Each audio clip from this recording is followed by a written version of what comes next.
Hello YouTube, welcome back to my series on the 5th edition Dungeons & Dragons classes. A series of videos where I take all the classes from the D&D 5th edition Player's Handbook, discuss all their class features, kind of examples of how some of the features work to hopefully clarify some aspects of it, as well as go over some of the history of the classes to kind of see where they started and how they got to where they are now in the 5th edition Player's Handbook. I've covered quite a few of the classes to date, and I'm going to continue to go through them in the order that they are in the book. The last video that I did in this series was on the fighter, so today's video is going to be all about the 5th edition monk. Now, this is going to be the first of a three-part video, so I'll touch a little bit more on what's going to be each part's going to focus on. But for now, we'll just talk a little bit about the overall monk itself.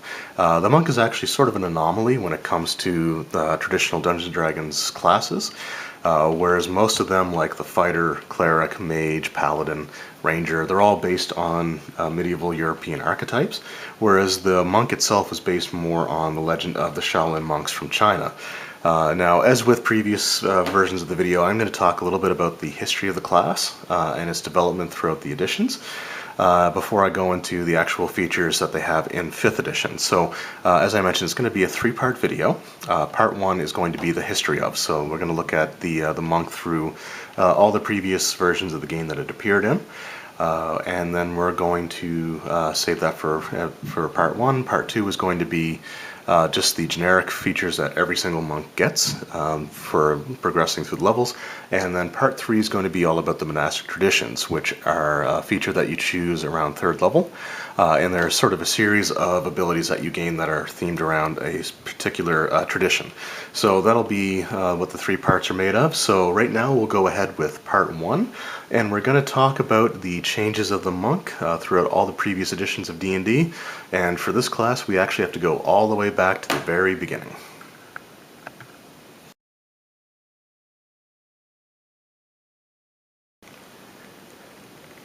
The monk class first made its appearance in Dungeons & Dragons in the 1975 original Dungeons & Dragons Supplement Number 2, Blackmore, written by Dave Arneson, and the class was actually originally a subclass of the cleric.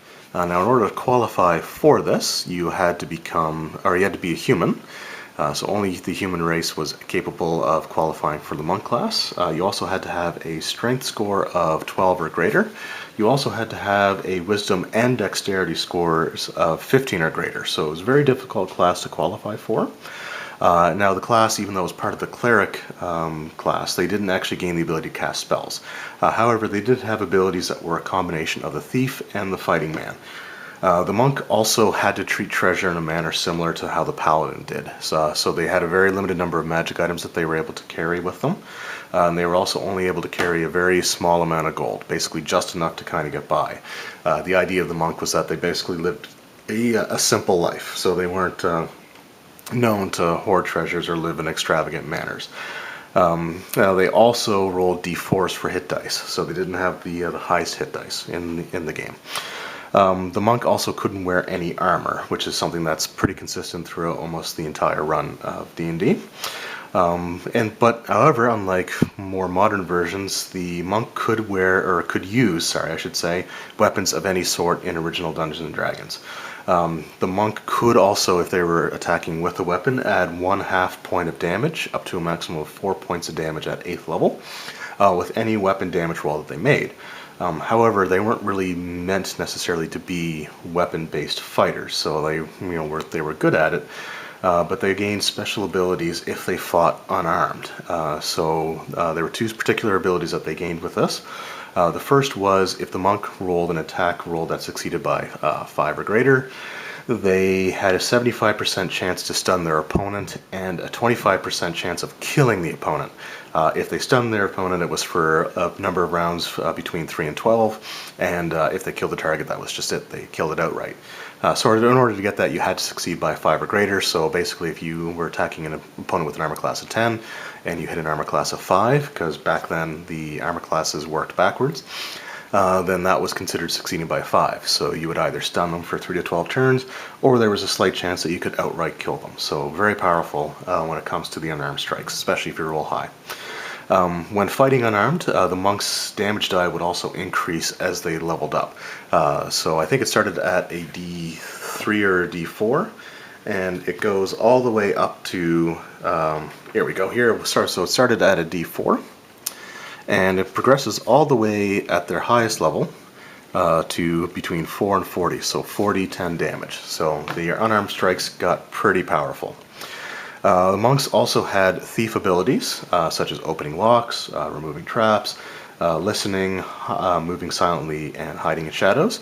They also had the climbing ability of a rogue. However, they gained an extra feature when using climbing. For example, they were able to reduce falling damage so long as they were near a wall. So it made it so that if they failed their climb, they would take less damage than a regular character would have. As they progress through levels, they gain the ability to control their mind to prevent effects like ESP, suggestion, or hypnosis. So they train their mind to prevent magical forms of manipulation or compulsion, basically. At 7th level, the monk has the ability to begin healing themselves a certain amount of damage per day, and that amount increases as they progress. At 13th level, they gain one of their more powerful attacks, which is called Quivering Palm, which is usable once per week, so long as the target doesn't have more hit dice than the monk. And basically, when they use this attack, if it's successful, they can simply command the target of the attack to die. So that's also a pretty powerful ability. It could be a great negotiating tactic if you're trying to get information out of someone, because they can dismiss it willfully without killing the target. So that was one of their more powerful attacks. Now the monk could also dodge missile attacks. So if they were attacked by a longbow, crossbow, basically any form of weapon attacks that were like ranged weapon attacks, they could make a saving throw versus death ray or poison to dodge the attack. Now, if they were hit with a magic missile, they could actually also dodge that, but they would make a spell versus staves and spells. So they actually had the ability to dodge regular missiles as well as the magic missile spell, which never miss. So that's, a pretty impressive ability. Now, attacks that normally allowed a saving throw for partial damage against a monk would do no damage if they succeeded. And at 8th level, they actually only take half damage even on a failed save. So that's a pretty good ability. So by the time they reach 8th level, even if they fail their saving throw against a fireball, for example, they still only take half the damage, which is pretty impressive, and no damage on a successful save. Now, last thing I want to talk about with the Zero Edition monk is that their organization was actually very strictly structured. Monks, there could be any number of monks from levels 1 through 5, but there are only a certain number of monks, 1 through 6, levels 1 through 6, but there were a very finite number of monks beyond level 6. In fact, if I recall correctly, there was only one monk of each level from 7 all the way up to, I think it was 16th, which was the highest level. Now, in order to be able to gain higher levels, when the monk earned enough experience to reach 7th level, they temporarily gained any benefits that they would have as if they were 7th level. They're not technically 7th level yet, but they gain the abilities of that level. They then had to seek out the actual 7th level monk in that campaign world. At 7th level had the title of the Grand Master of Dragons. They would have to confront that monk and defeat it in a non-lethal duel. The loser of the duel would actually have their experience total reduced back to the bare minimum for 6th level, and the victor would finally become 7th level and would permanently gain the abilities of a 7th level monk. And they would have to do this for every single level until they got all the way up to the highest level, which I think was the Grand Master of Flowers, if I recall correctly, for the title. Now, this sounds like it would be a very difficult thing to accomplish, as there's only one of each of those levels in the world. However, the monk just has an inherent sense of where the next highest level monk is at any time, so they know basically how to get to them, and a requirement is that they have to seek them out as quickly as possible. So as the DM, if you had your monk reach 7th level, you probably want to allow them to go on this side quest to meet their higher level counterpart and challenge them to the duel. You don't want to distract them with too many side quests, because then they may end up losing the ability to gain 7th level. So that was it for the monk in 0 edition. So next we'll move on to the monk in Advanced Dungeons & Dragons 1st edition.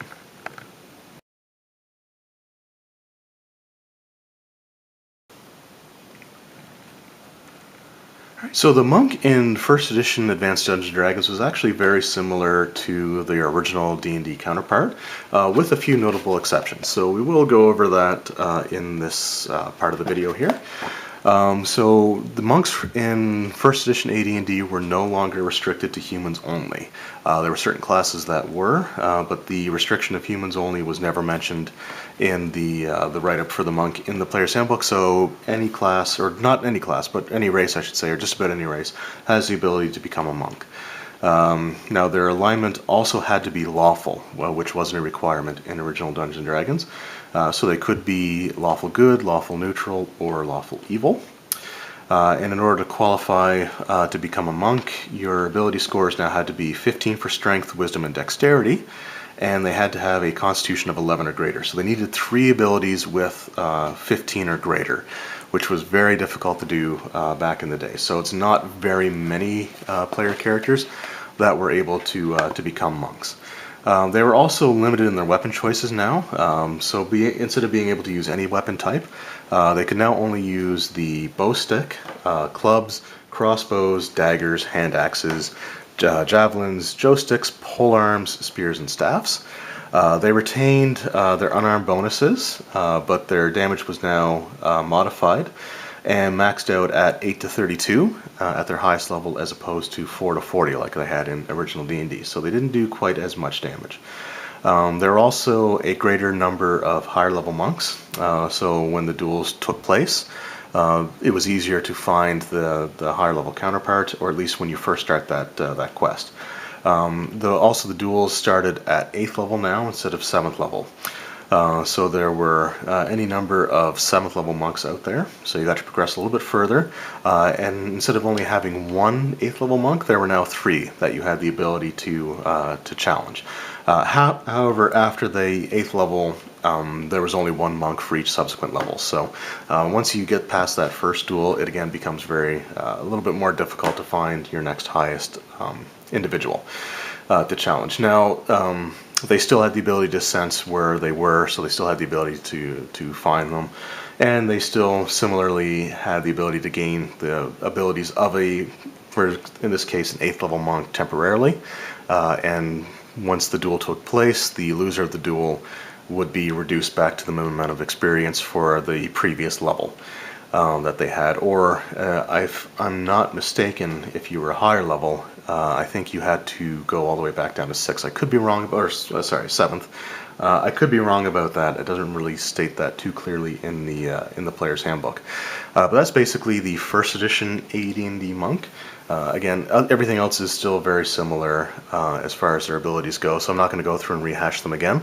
And just as a side note, the monk did not actually appear in the 2nd edition Advanced Dungeons & Dragons player's handbook. One of the reasons for that is something that I had mentioned earlier, is that the class just didn't feel like it fit in with the rest, where the rest were all European themed. So the monk being more Oriental themed, they ended up dropping that from 2nd edition altogether, just because it didn't really fit the flavor of the rest of the classes in the book. So I'm going to have to skip over 2nd edition because there was no monk there, and what we'll do now is we'll move on to 3rd edition.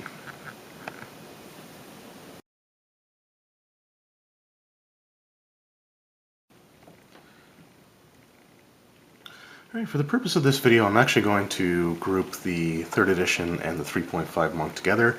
There were some minor changes in the monk class between 3.0 and 3.5, but I'm not really going to go into all that, because at the core, the monk class is still very much the same between 3.0 and 3.5. Now the monk, unlike previous versions or editions of the game, finally get D8s for their hit dice, so no longer limited to a D4.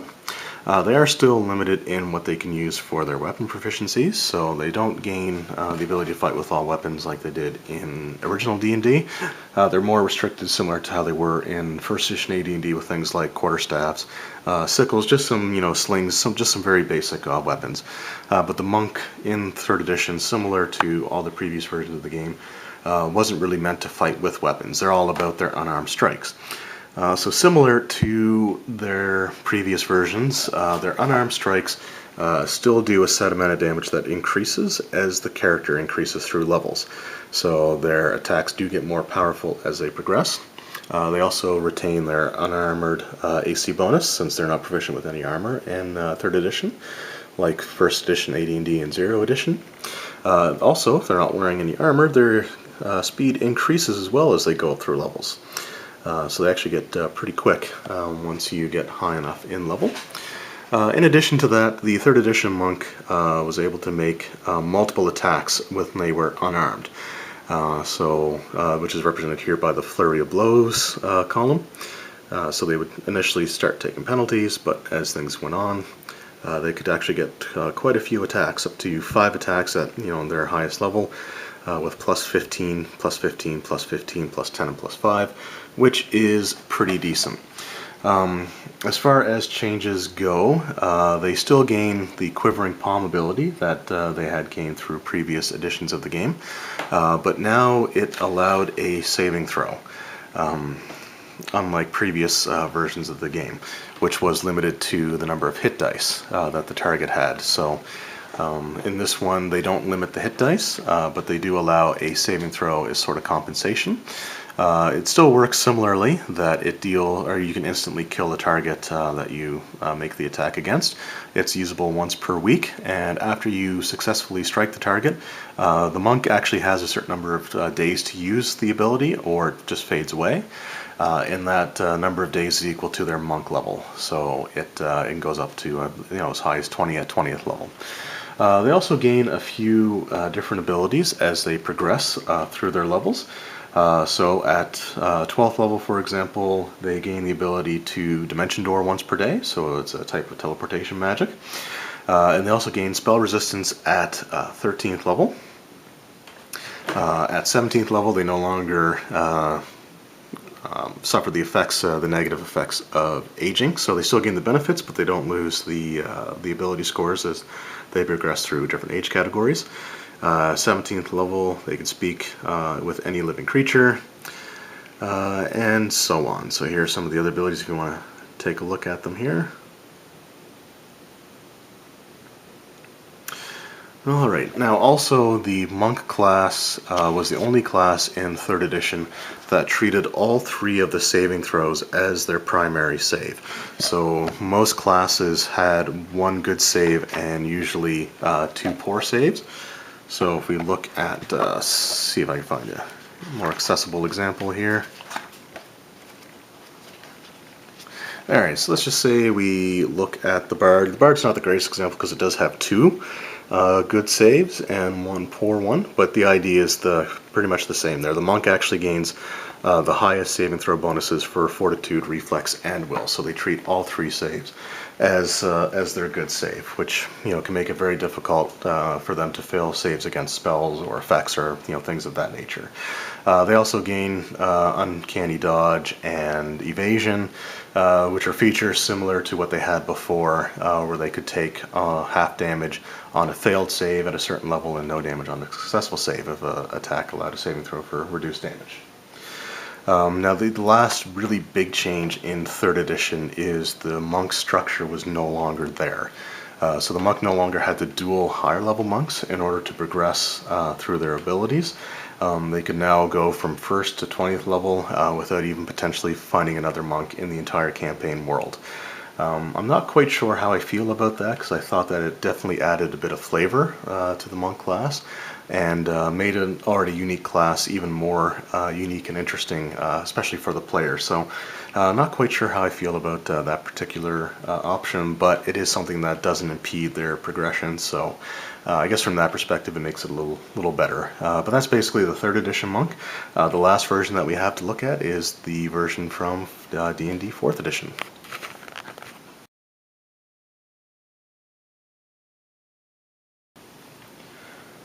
The 4th edition monk did not appear until March 2010, when Wizards of the Coast released the Player's Handbook 3. The monks actually called upon the psionic power source, and if you want to look at some of their features here, I'm not going to read through every single one, where this is just sort of an overview of the history. But one of the things that monks had, like all other versions of their class, they focused mainly on unarmed strikes. They didn't wear armor, they didn't have any proficiency with armor, and they gained a bonus to AC for not wearing any armor. They also gained implements, which allowed them to function similar to magic items, so something that they could channel some of their powers through, and the powers that they channeled using their key focus or their implement. If they had a magical version of that, they could add its bonus to attack and damage, and there may have been some magical versions that had other abilities on top of them. One of the other features that they had was that they now had a monastic tradition that they chose at first level.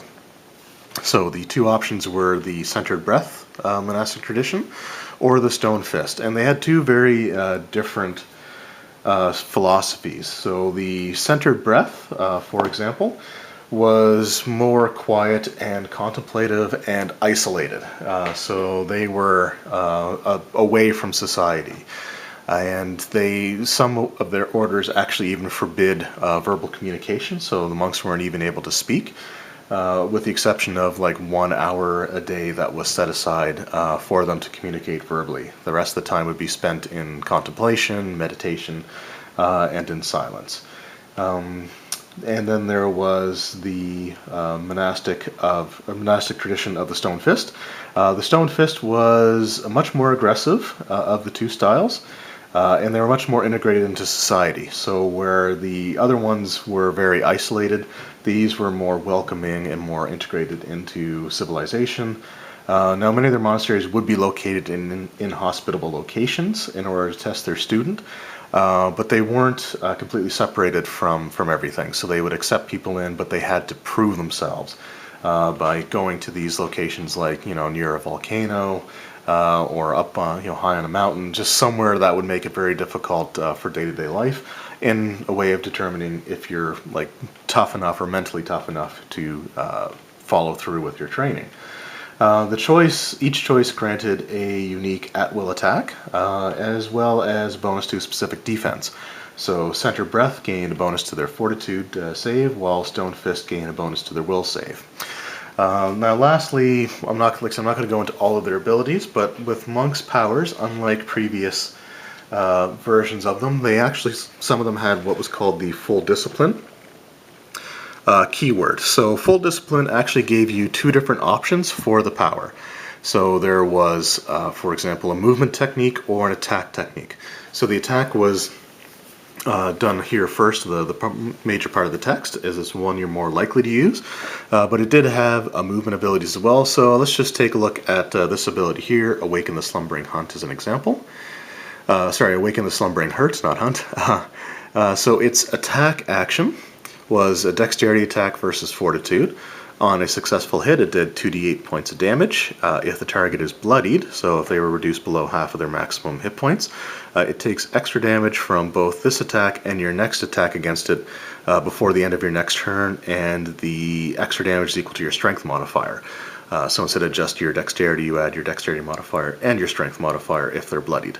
So that's if you use the attack option, but if you use the movement option, you move your speed.